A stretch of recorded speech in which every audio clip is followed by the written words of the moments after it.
समोर दोन जाळीवाले खड्डे आणि दगडामध्ये याला धान्यांचं कोठार म्हणतात. कोकणात याला पेव कणगी किंवा आंबरखाना याची ओळख. रायगड एक राजधानीचा किल्ला आहे. गडाला शत्रुवेडा कधी मारेल ना, गडाला शत्रुवेडा जास्तीत जास्त किती महिने मारेल हा कोकण पट्टा, पाऊस प्रचंड, तर 4 ते 6 महिने.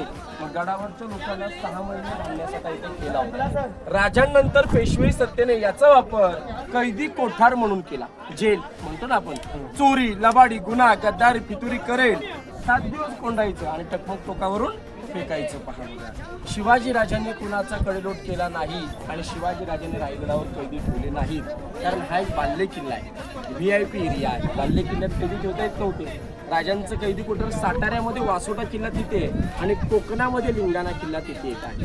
आणि स्वराज्याचं सर्वात मोठं धान्य कोठार कोल्हापुरात पन्हाळागड, 52 फुटाचे धान्य कोठार आहे. एका टायमाला 5 लाख लोकांना पुरेल एवढी त्याची कॅपॅसिटी आहे. 6-7 महिने गडावरच्या लोकांना, 4-5 हजार लोकांना पुरेल एवढी याची कॅपॅसिटी होती.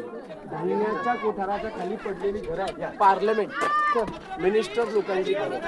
राजांचे 8 मंत्री होते. अण्णाजी पंत, आंबेराव मोहिते, मोरपंत पिंगळे, अण्णाजी दत्तू, रामचंद्र पंत, रामचंद्र निळकंठ, निराजीरावजी आणि बालाजी रावजी असे राजांचे 8 मंत्री त्यांची घरं आहेत. अष्टप्रधान मंत्रिमंडळ त्याला म्हणतात. प्रत्येक राणीमहालासमोर जो चौथरा याला दाशींची घरं, सर्वन्स क्वार्टर्स.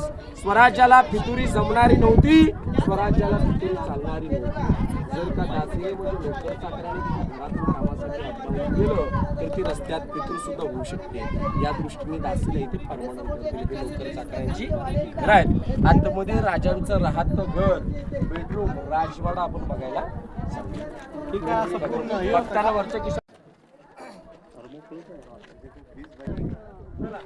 पैसे दिसते, पैसे टाकले माणसे आपली